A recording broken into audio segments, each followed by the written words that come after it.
أعوذ بالله من الشيطان الرجيم. بسم الله الرحمن الرحيم.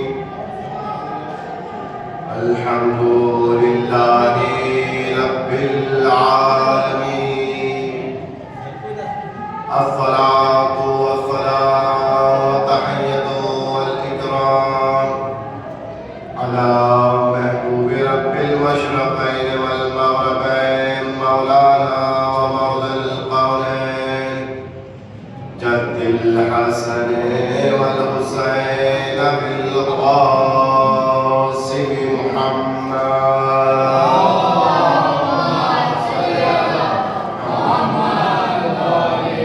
وعلى أهل بيته الأطيبين الأطهرين المعصومين المظلومين المنتجبين المكرومين ولعنه الدائمة على أعدائهم أجمعين من يوم عداوتهم إلى قيام يوم الدين. ما بعد، قال الله الحكيم في كتابه المجيد. بسم الله الرحمن الرحيم. والعصر إن الإنسان لفي خسر. صدق الله.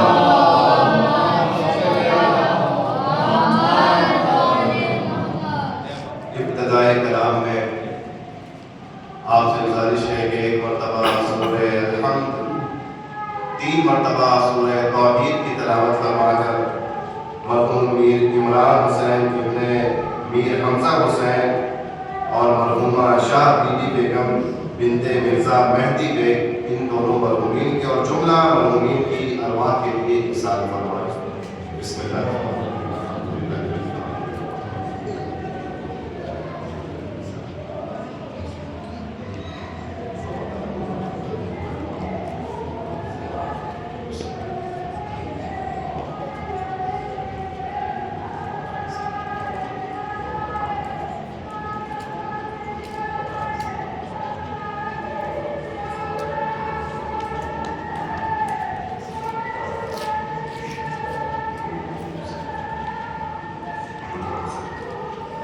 محمد وآل محمد صلوات.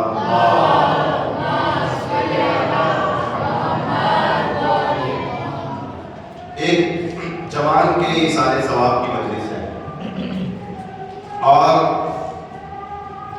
مجلس کا عنوان ہے جوان کی موت. میں نے جس سورے کو آپ کی خدمت میں تلاوت کیا یہ بہت ہی مشہور و معروف سورہ ہے. اس سورے کو سورہ عصر کہتے ہیں اور اس مختصر سے سورے میں پروردگار عالم نے انسانیت کے بارے میں اپنا ایک حتمی فیصلہ سنا دیا. اللہ نے انسانیت کے حال و احوال کو ظاہر کر دیا. انسان بنایا اللہ نے، انسان سنوارا اللہ نے، انسان کو زیور حیات سے اللہ نے مزین کیا اور تمام مقدمات فراہم کرنے کے بعد جب اس دنیا میں یہ انسان آیا اور اپنی زندگی کو گزارا تو اللہ نے کہہ دیا کہ انسان گھاٹے میں ہے. بتانا یہ چاہتا ہے پروردگار کہ چاہے پرایا ہم نے ہو، چاہے سنوارا ہم نے ہو، چاہے ہم نے تمہیں زندگی دی ہو، چاہے ہم نے تمہیں طاقت دی ہو، چاہے ہم نے تمہیں قوت دی ہو، لیکن اگر ہمارے کہے مطابق زندگی نہیں گزارو گے تو تم گھاٹے میں رہو گے. میرا کہنا کہ میں کیسے خسارے میں، میں تو اللہ کا بندہ ہوں، مجھے تو خدا نے بنایا ہے. بعض افراد دینی پر آنے کے بعد میں شک و شبہات کا شکار ہو گئے اور ائمہ کے زمانے میں آنے کے بعد ایک عقیدہ بنا لیا جسے عقیدہ جبر کہا جاتا ہے. اور کیا کہنے لگے؟ آگے کہتے تھے جب کسی سے کہا جاتا تھا کوئی گنہگار آتا تھا گناہوں میں ڈوبا ہوا، وہ انسان کہ جو اللہ کی کوئی ایک بات نہیں مانتا، وہ انسان سے جب کہا جاتا تھا کہ بھائی گناہ مت کرو، حرام کام مت کرو، غلط چیزیں مت انجام دو، چوری مت کرو، جھوٹ مت بولو، شراب مت پیو، یہ تمام چیزیں حرام ہیں، تو وہ انسان آگے کہتا تھا کہ یہ بتانے والے مجھے بنایا کس نے؟ کہا اللہ نے۔ مجھے طاقت کس نے دی؟ کہا اللہ نے۔ میرے ہاتھ کو کس نے طاقت دی؟ کہا اللہ نے۔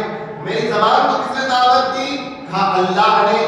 کہا کہ مجھے کس نے یہ طاقت دی کہ میں شراب کو پی جاؤں؟ توجہ، کہا اللہ نے۔ کہا کس نے طاقت دی کہ میں حرام کام انجام دوں؟ کہا اللہ نے۔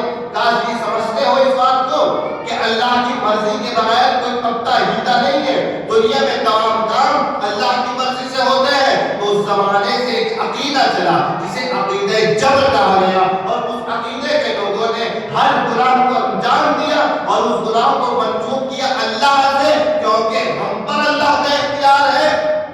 اس لیے جو گناہ ہم کر رہے ہیں وہ بھی اللہ کرا رہا ہے، ہم نہیں کر رہے، اللہ کرا رہا ہے۔ مگر یہاں عقل و شعور کی منزل تھی، یہاں سوچنے کی بات تھی، جہاں بڑے بڑے دانشور جو تھے وہ اپنی عقل سے فیصلہ نہیں کر پائے، وہی ایک دیوانے نے علی کے اپنی عقل سے فیصلہ سنا لیا، اور یہی اسی عقیدے کو بیان کرتے ہوئے ایک عالم دین کے منہ پر پتھر پھینک کے بہلول نے مارا، اور جب بھاگ گیا تو بہلول کو پکڑا کہ اے بہلول تم نے اس عالم کے منہ پہ پتھر کیوں مارا؟ تو بہلول نے کہا اس کے عقیدے کے مطابق انسان کچھ کرتا نہیں ہے، خدا کراتا ہے، اب اس کے پتھر میں نے نہیں مارا، اس کے پتھر اللہ نے مارا ہے۔ یہ عقیدہ گناہوں کے خلاف جو بنا، تو ایک علی کے دیوانے نے بھی اس عقیدے کے خلاف بیان کیا، کہا کہ یہ نہ سوچنا اللہ کراتا ہے، اللہ کراتا ہے، اللہ کراتا ہے، نہیں، انسان کو اللہ نے اختیار دے کے بھیجا ہے، اور یہ اختیار نہ ہوتا انسان کے پاس تو نہ کوئی جنت، نہ کوئی جہنم، نہ کوئی میزان، نہ کوئی پل صراط، نہ کوئی قیامت، نہ کوئی حساب و کتاب۔ کیا؟ اس لیے کہ جب سب کچھ اللہ نے بنایا ہے تو اب حساب کتاب کیسا؟ پتہ یہ چلا کہ طاقت اللہ نے دی، قوت اللہ نے دی، سب کچھ اللہ نے دیا، مگر گناہ انسان نے اپنے اختیار سے کیا۔ کہا کیسے ہو سکتا ہے؟ کہ نہیں، انسان کا اختیار جو ہے، انسان کا اختیار خدا کے بنائے ہوئے جسم پر وہ اختیار غالب ہے۔ کیسے غالب ہے وہ اختیار؟ کہ ایسے کہ جس طریقے سے آپ گناہوں کی مثال لی، اب عبادتوں کی مثال لیجیے۔ ہمارا اختیار خدا کے بنائے ہوئے ہمارے جسمانی نظام پر غالب ہے، ایسا نہ ہوتا تو نہ ہمیں نیک عمل کی جزا ملتی، نہ برے عمل کی سزا ملتی۔ بالکل اسی طریقے سے جیسے رمضان کا مہینہ آیا ہے، رمضان کے مہینے میں پروردگار عالم نے ہمیں تمام نعمتیں عطا کی، کھانا بھی دیا، پانی بھی دیا۔ ایسا تو نہیں کہ رمضان میں اللہ نے پانی بند کر دیا ہو کہ رمضان کے مہینے میں پانی کی سپلائی نہیں ہوگی، پینے کا پانی بند ہے، کھانا بند ہے، کچھ نہیں ملے گا، اب روزہ رکھو، مگر اس روزے کا وہ ثواب نہ ہوتا، وہ کمال نہ ہوتا کہ جو اس روزے کا ہے۔ اللہ چاہتا تو رمضان میں جس کو پانی کی سپلائی بند کر کے بھی روزہ رکھوا سکتا تھا، مگر اللہ نے کہا دیکھو رمضان کے دن ہوں گے، تمہارے سامنے کھانا بھی ہوگا، پانی بھی ہوگا، گرمی بھی ہوگی، پیاس بھی لگے گی، مگر انسان اس وقت میں اپنی پیاس پر اللہ کے لیے کنٹرول کر کے بتائے گا کہ جس میں طاقت اللہ کی ہے، اختیار میرے ہاتھ میں ہے۔ صلوات پڑھے محمد والے۔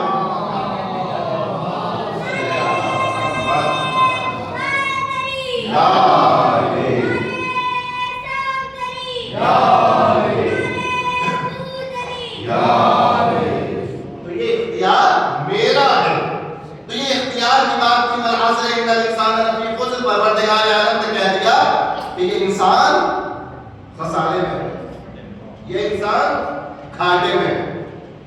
اب جا کر اگلی آیت میں کہا کہ کون گھاٹے میں نہیں ہے۔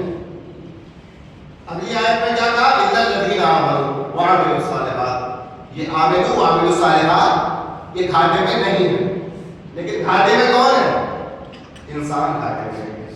کون سا انسان گھاٹے میں ہے یہ اس سورے میں نہیں بتایا، اس سورے میں صرف اشارہ کر دیا کہ اے میرے بندو اس بات کو سمجھ لو کہ انسان گھاٹے میں ہے، انسان خسارے میں ہے، انسان نقصان میں ہے۔ تو آخر گھاٹے میں کون ہے؟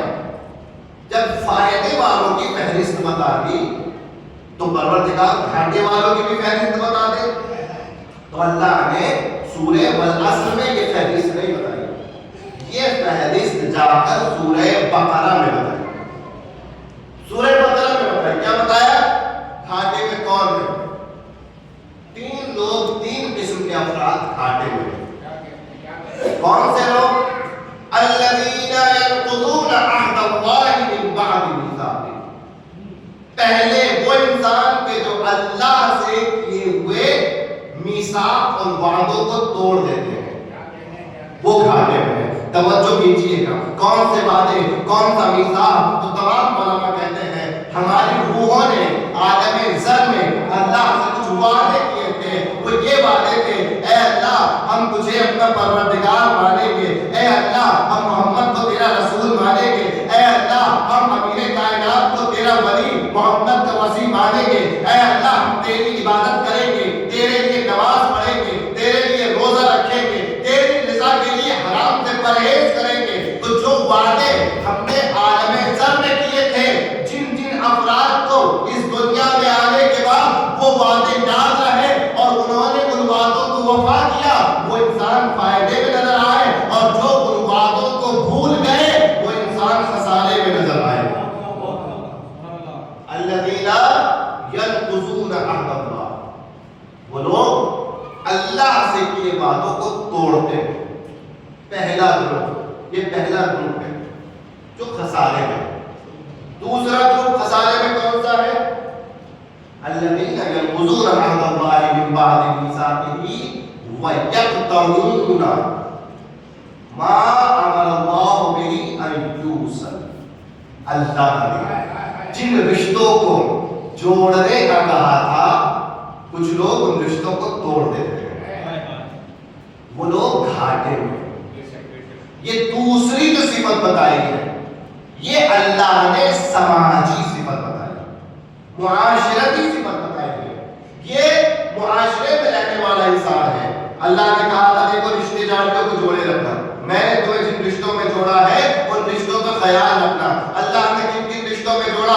ایک طرف سے اللہ نے ماں باپ کے ساتھ رشتوں میں جوڑا، بھائی بہنوں کے ساتھ رشتوں میں جوڑا، چچا کے ساتھ رشتوں میں جوڑا، ماموں کے ساتھ رشتے میں جوڑا، خالوں کے ساتھ رشتے میں، یہ تمام رشتے جڑ کر انسانی معاشرہ بن گیا، انسانی معاشرہ بن گیا۔ اور یہ معاشرہ کس نے بنایا؟ اللہ نے بنایا، اللہ نے بنایا۔ اب عزیزان محترم، اللہ نے انسانی معاشرہ بنایا، ایک بات انصاف سے بتائیے گا، دیکھیں اصلاحی بات، سماجی بات۔ ایک انسان آپ کو کوئی تحفہ دے، مثال کے طور پر کسی نے کسی کو موبائل دیا، موبائل دیا تو فرمان بھائی ہے، فرمان بھائی نے مطلب کہ ایک ہونہار بچے کو صادق کو موبائل دیا، کیوں؟ اچھا پڑھتا ہے، مطلب میں دل خوش ہوا موبائل دے دیا۔ اس نے موبائل دے دیا، کہا موبائل میرا ہے؟ ہاں ہاں تمہارا ہے۔ کہا میری مرضی میں کچھ بھی کروں؟ کہا کچھ بھی کرو، آپ کی مرضی ہے۔ اس نے ایک پتھر اٹھایا اور موبائل کو توڑ دیا، اس نے موبائل کو توڑ دیا، تو فرمان بھائی خوش ہوں گے یا ناراض ہوں گے؟ یا ناراض ہوں گے، خوش تو نہیں ہوں گے۔ کہا کیوں؟ کہا کہ میری دی ہوئی چیز کو کیوں توڑا؟ توجہ چاہیے، کیوں توڑا؟ اب یہ کہے گا کہ میری مرضی، جب مجھے دے دی تھی تو آپ کو مطلب کیا ہے؟ میں اسے یوز کروں یا توڑ دوں؟ چیز میری ہے؟ کہا نہیں، جو دینے والا ہوتا ہے نا اس کا دل دکھتا ہے، اگر تم اچھا استعمال کرو گے تو دینے والا خوش ہوگا، اگر توڑ دو گے تو ناراض ہوگا۔ اللہ نے تمہیں رشتوں جیسی قیمتی دولت دی تھی، اللہ نے کہا دیکھو رشتوں کو نبھائے رکھنا۔ اب اگر کسی سے رشتہ توڑ رہے ہو تو یہ یاد رکھنا کہ جس نے تمہیں یہ رشتہ دیا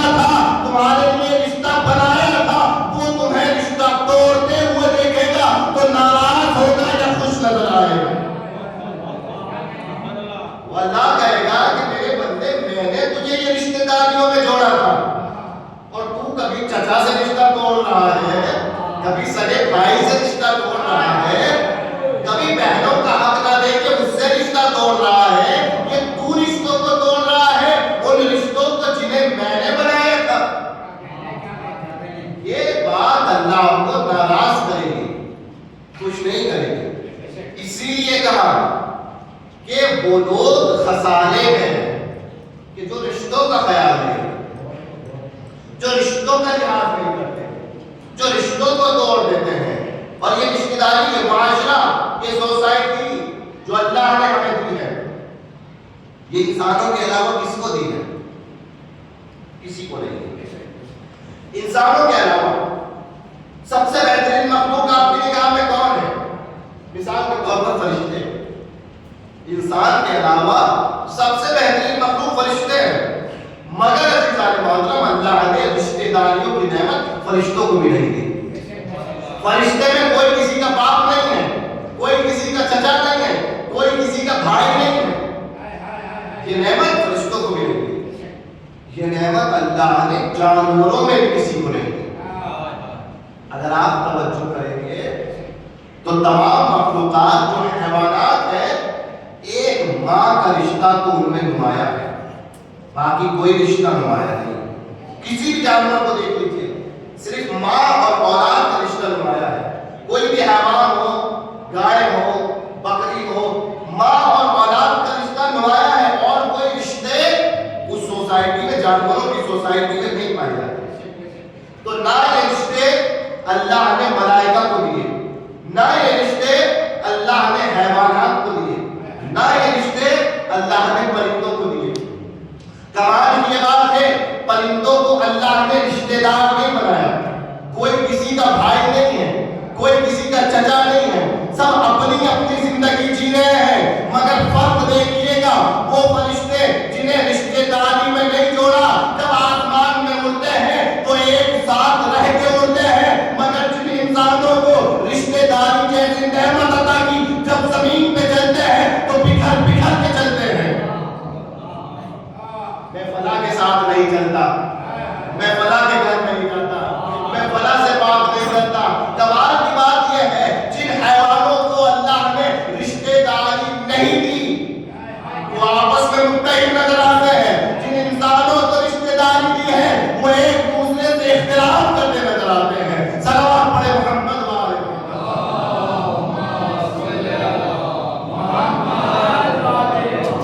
معاشرے میں کوئی کسی کا خیر نہیں، سب آپس میں اللہ نے رشتہ دار بنائے. اور کہا ایوسلا، جن کو جوڑنا تھا، اللہ نے جن کو جوڑا تھا، بندوں نے ان رشتوں کو توڑا. تو یہ بندے اللہ کی نظر میں کیا کہلائے؟ گھاٹے میں کہلائے، خسارے میں کہلائے. عزیزان محترم، ائمہ نے بھی ان رشتہ داریوں کی بہت قدر و منزلت بتائی، بہت اہتمام کیا ہے ان رشتہ داریوں کا. حضرت امام جعفر صادق علیہ السلام،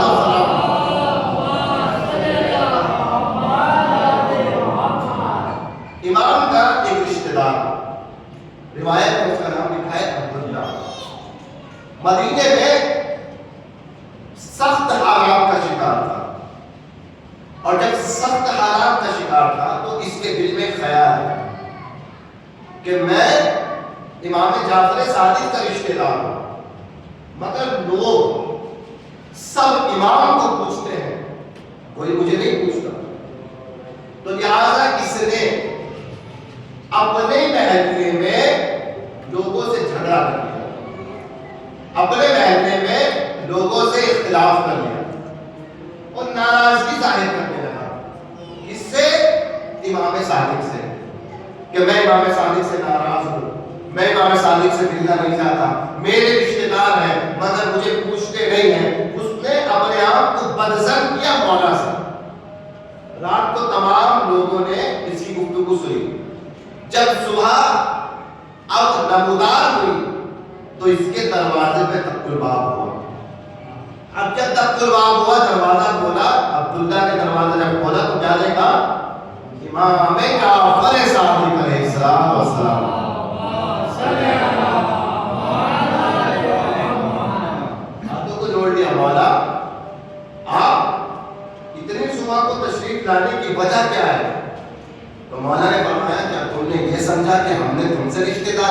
ہوئی؟ تم نے یہ کیسے سمجھا کہ ہم تمہاری رشتہ داری کی طرف سے کوتاہی کرتے ہیں؟ مولا آنے کے بعد میں عبداللہ سے ملاقات کی، عبداللہ کی جو ضرورت تھی اس ضرورت کو پورا کیا، اور پورا کرنے کے بعد کہا کہ میں نے کل قرآن کی ایک آیت پڑھی۔ کون سی آیت مولا؟ تو مولا نے اسی آیت کی تلاوت فرمائی، الذین ینقضون عہد اللہ من بعد میثاقہ ویبتغون ما امر اللہ بہ ان یوصل۔ رات ہی اس نے کہا تھا کہ میں امام سے رشتہ داری کو توڑ دوں گا، میں امام سے ناراض ہوں، میں امام سے دور ہو جاؤں گا۔ امام نے آج اس کو آیت یاد دلائی کہ جو رشتہ داریوں کو توڑ دیتے ہیں اللہ انہیں پسند نہیں کرتا۔ ایک مرتبہ جیسے ہی یہ آیت سنی گھبرا گیا اور گھبرا کے کہتا ہے مولا آیت تو آپ نے بڑی خوب پڑھی ہے، مگر ایسا لگ رہا ہے کہ جیسے یہ قرآن کی آیت آج سے پہلے ہم نے سنی ہی نہیں تھی۔ کمال زبان یہی ہوتا ہے کیونکہ امام کے منہ میں اللہ کی زبان ہے، اللہ کی طرف سے امام کلام کرتا ہے۔ اگر امام اپنی زبان سے کوئی آیت سنا دیتا ہے تو ایسا لگتا ہے کہ جیسے ابھی نازل ہو رہی ہو۔ صلوات پڑھے محمد والے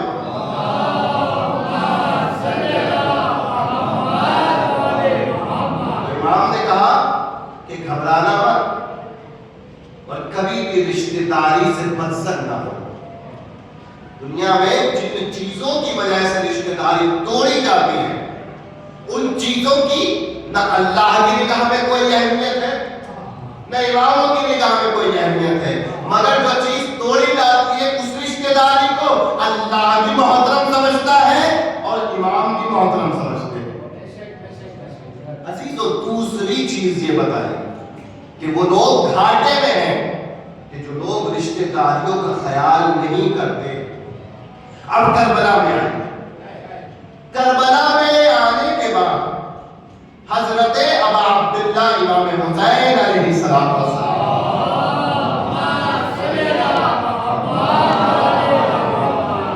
کیا لشکر لائے ہیں 72 کا۔ عزیزو یزید کے سوالات کے لشکر میں اور حسین کے 72 کے لشکر میں کیا فرق ہے؟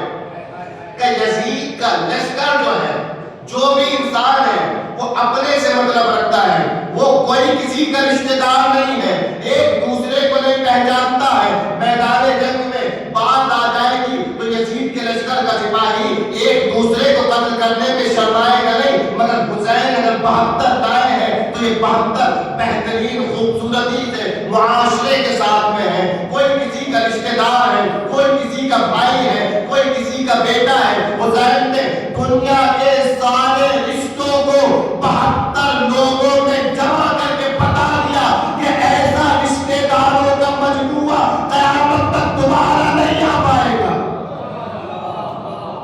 بھائی کو دیکھنا ہے تو میں اپنے بھائی عباس کو لایا ہوں، دوست کو دیکھنا ہے تو میں اپنے دوست حبیب کو بلوا رہا ہوں، بھتیجے کو دیکھنا ہے تو میں قاسم کو میدان میں بھیج رہا ہوں، بھانجوں کو دیکھنا ہے میں اولا محمد کو میدان میں بھیج رہا ہوں۔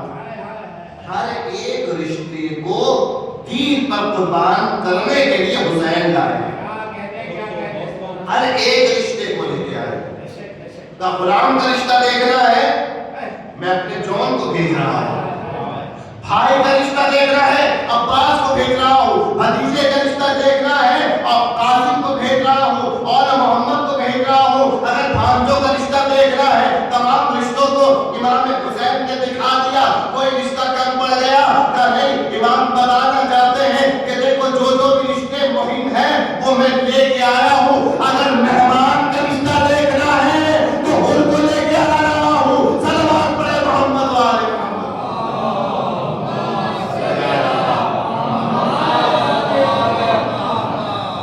سارے رشتوں کو دیکھو، یہ سب حسین کے رشتہ دار ہیں۔ اور جب رشتہ داروں کی بات آئی نا تو 2 مرتبہ یہ رشتہ داروں کا مجمع دنیا نے دیکھا، یا تو چادر کے نیچے فاطمہ کے رشتہ دار آئے یا کربلا کے میدان میں حسین کے رشتہ دار آئے۔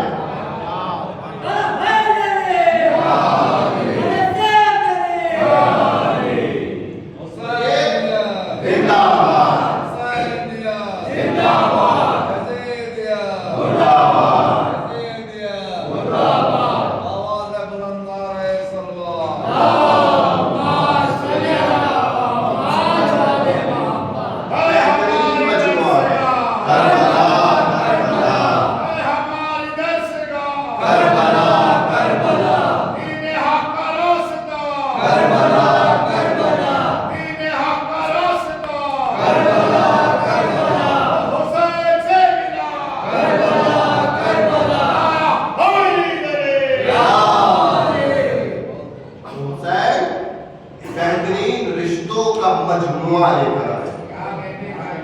ایسے رشتے جمع نہیں ہو سکتے. یزید کے لشکر میں سب کو اپنے سے مطلب ہے, کوئی کسی کا رشتہ دار نہیں ہے, کوئی کسی کا دوست نہیں ہے. حسین کے لشکر میں سب ایک دوسرے کے رشتہ دار ہیں, اور انہی میں سے ایک رشتہ سب سے عزیز حسین کا رشتہ, کڑیے جوان عزیز آنے محترم دین پر اپنے بھائی کو قربان کر دیا, اپنے بھتیجوں پر قربان کر دیا, بھانجوں کو قربان کر دیا. یہاں تک یہ مسئلہ جو تھا وہ حسین کا اتنا بڑا مسئلہ نہیں تھا, لیکن اب ایک ایسا مسئلہ کہ جسے 18 سال پالا ہو حسین, اور کوئی عام بیٹا نہ ہو, وہ بیٹا ہم شکل پیغمبر ہو, اب اسے میدان میں بھیجا ہے. کیوں؟ حسین بتانا چاہتے ہیں کہ جو رشتہ میری نظر میں سب سے عزیز ہے, میں اسے بھی اللہ کے دین کے لیے قربان کرنے کو تیار ہوں.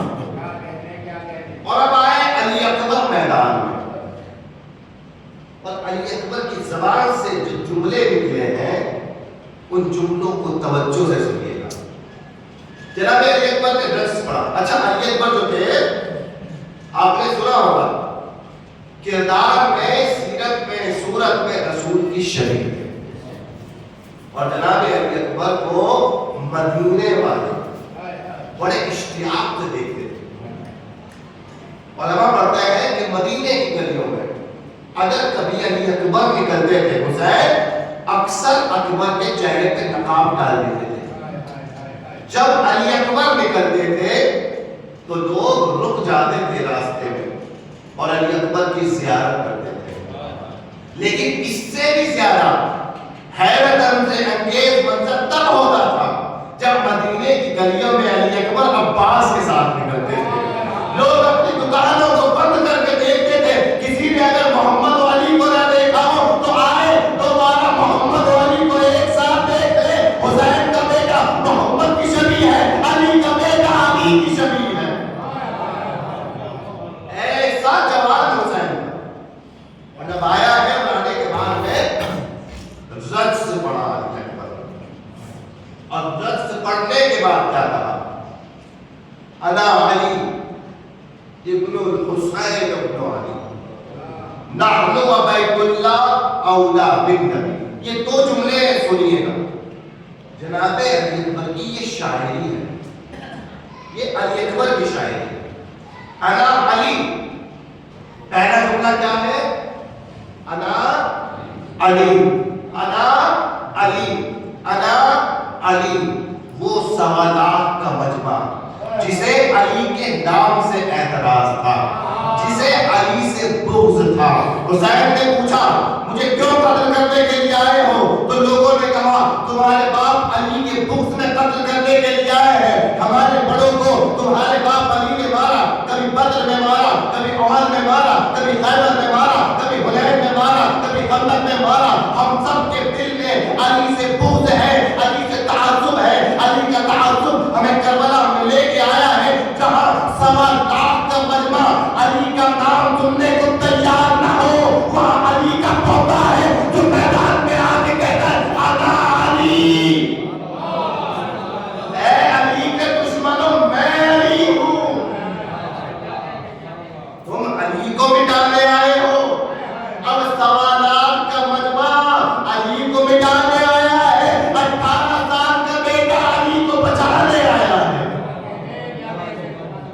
اور یہ وہ جملہ انا علی, میں علی ہوں, کبھی علی نے نہیں کہا کسی میدان, مجھے نہیں کہا. علی بدر میں گئے, احد میں گئے, خیبر میں گئے, خندق میں گئے, خندق میں جا کے کہا میں حیدر ہوں. حنین میں گئے, پھر صفین ہوئی, نہروان ہوئی, جمل ہوئی. علی نے کبھی آگے نہیں کہا کہ میں علی ہوں, کبھی نہیں کہا. لیکن علی کے پوتے علی اکبر کا جگر تھا کہ میدان میں سوا لاکھ یزیدیوں کے سامنے جا کے کہا میں علی ہوں. شاید علی نے یہ جملہ اپنے پودے کے لیے چھوڑا ہوا تھا. تاریخ میں دو ہی ہستیوں کے جگر ایسے تھے کہ جنہوں نے ظالموں کے سامنے جا کے اپنا ایسا تعارف کرایا. یا تو بھرے دربار میں جا کے فاطمہ نے کہا میں فاطمہ ہوں, یا میدان میں آ کے اکبر نے کہا میں علی ہوں. سلوات پڑھے محمد والے.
علی اکبر نے لے لیے اور کہہ دیا ضرورت ہے اور ہر ایک کی دین کے لیے خدمت کو بھی کیا جائے اور بتا دیا کہ اے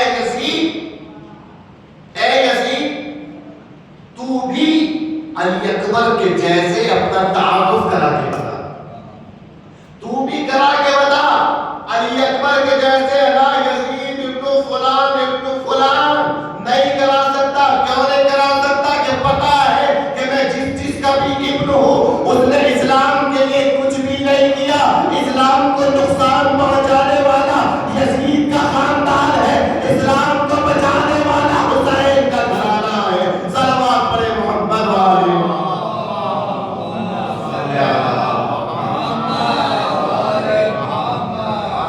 علی اکبر کا ذکر تھا۔ آج ہمارے جوان جناب علی اکبر سے درس لیں، سیکھیں کہ کس طریقے سے خود کو دین کے لیے تیار کیا جاتا ہے۔ آسان نہیں تھا حسین کے لیے اپنے نوجوان کو رخصت کرنا، اور یہی وجہ تھی کہ علی اکبر کی رخصت علی اکبر کی شہادت سے سخت تر ہے۔ دو شہید کربلا میں ایسے ہیں جن کی رخصت بھی قیامت خیز ہے اور شہادت بھی قیامت خیز ہے۔ ایک خود حسین ابن علی کی رخصت اور دوسری علی اکبر کی رخصتی۔ جب خیموں سے علی اکبر کی رخصتی ہوئی، علی اکبر میدان کی طرف جھانکنے لگے۔ حمید ابن مسلم نے وہی جملہ لکھا، ایسا لگ رہا تھا جیسے بھرے گھر سے جنازہ نکل رہا ہو۔ عزیزو، خدا جوانوں کو سلامت رکھے۔ جوان کی موت کا صدمہ بڑا گہرا صدمہ ہوتا ہے۔ سالوں سال ماں باپ جوان کی موت کو بھول نہیں پاتے۔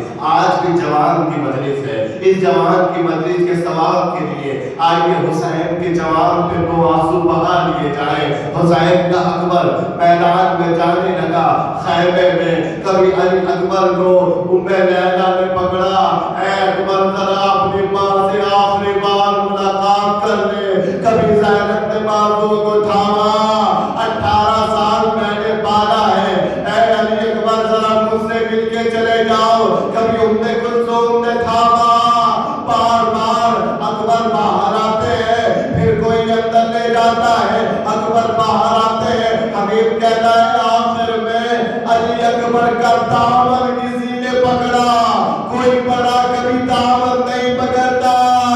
اب جو غور کیا، ارے سکینہ دی تو کہہ رہی تھی بھائیا، ارے ذرا اپنی بہن سے مل کے چلے جاؤ، ارے پھر یہ بہن کس کو بھائی کہے گی؟ اے بھائیا، آپ میرے لیے بہت عزیز ہے۔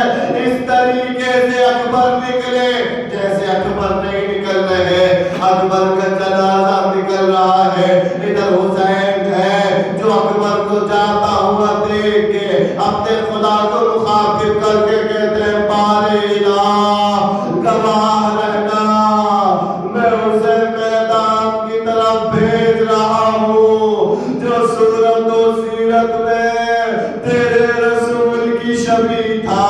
اور فقط یہی نہیں کہا حسین نے اس کے آگے بھی جملہ کہا کہ مجھے جب جب اپنے نانا رسول کی زیارت کا شوق ہوتا تھا، اپنے بیٹے اکبر کا دیدار کر لیتا تھا۔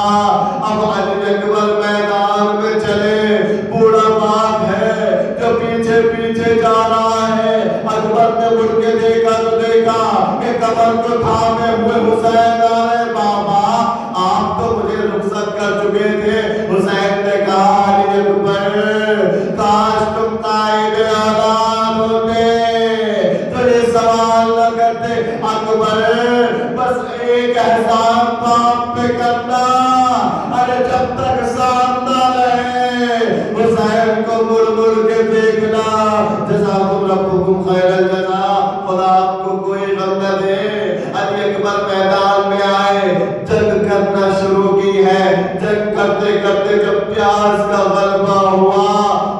حسین کا جوان حسین کی طرف واپس آیا. بابا جان پیاس مارے ڈالتی ہے, خدا نہ کرے کسی باپ کا ایسا وقت آئے کہ اس کا جوان اپنے باپ سے کچھ مانگے مگر وہ باپ کچھ دے نہ سکے. اکبر نے کہا بابا ارے ذرا تھوڑا پانی مل جاتا تو ان ظالموں کو بتاتا کہ حسین سے لڑنے کا انجام کیا ہے. حسین نے کہا بیٹا ارے پانی تو نہیں ہے مگر اپنی زبان کو میرے دہن میں ڈال دو. حسین کے دہن میں اکبر نے اپنی زبان کو ڈالا, فوراً کھینچ لیا. بابا آپ کی زبان مجھ سے بھی زیادہ سوکھی ہے. حسین نے اپنی انگوٹھی کو نکالا, علی اکبر کے منہ میں رکھا. اے بیٹا اکبر یہ انگوٹھی لے لو اور جلد ہی تمہیں لالا تمہیں سیراب کریں گے آب کوثر سے. علی اکبر میدان میں آئے, اب جنگ کرتے جاتے ہیں. اسی اللہ میں کسی شقی نے اکبر کی طرف نیزے سے وار کیا. اب جو وار کیا اکبر کے سینے میں نیزہ پیوست ہو گیا مگر ظالم نے نیزے کو توڑ دیا.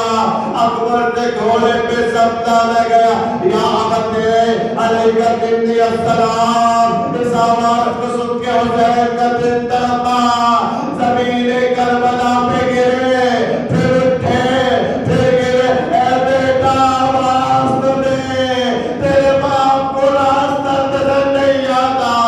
بابا اے بابا. اب علی اکبر کی آواز بند ہوئی. حسین کوہنیوں اور گڈلیوں کے بل چل کے اکبر کے پاس پہنچے ہیں. حسین نے اپنے جوان کو ایریا رگڑتے ہوئے دیکھا ہے. حسین نے کہا بیٹا کوئی آخری خواہش ہو تو بتا دو. حسین کے اکبر نے کہا بابا اپنی بہن زہرا کا دیدار کرنا ہے. حسین نے دو انگلیوں کے درمیان زہرا کو دکھایا. اکبر نے زہرا کو دیکھا, حسین نے اکبر کے سینے کو دیکھا. بیٹا یہ ہاتھ سینے پہ کیوں ہے بابا؟ ذرا سا زخم ہے مگر آپ نہ دیکھیں. حسین نے جو ہاتھ کو ہٹایا ارے برجی کی ٹوٹی ہوئی اپنی سینے اکبر میں پیوست. اب جب حسین نے دیکھا بیٹا ذرا حسین کو یہ ابھی نکال لے دو. قیامت خیز منظر تھا جسے روایت کہتی ہے اور ہم پڑھتے ہیں پیغمبر بھی دیکھ نہ پائے. روح پیغمبر نے اپنی آنکھوں کو بند کیا. حسین نے کربلا کی زمین پہ گھٹنوں کو ٹیکا, ایک ہاتھ کو علی اکبر کے سینے پہ رکھا, دوسرے ہاتھ کو برچھی کی علی پہ رکھا. یا علی بدر اب تو کہہ کے کلیجے سے برچھی کی علی کو نکالا. اکبر کی روح قبض انجری سے پرواز کر گئی. حسین نے جنازے کو اٹھایا. پورا بات ہے جواب کا جنازہ ہے. آواز بنی ہاشم کے بچوں حسین کی مدد کرو. حسین سے جنازہ نہیں ہوتا.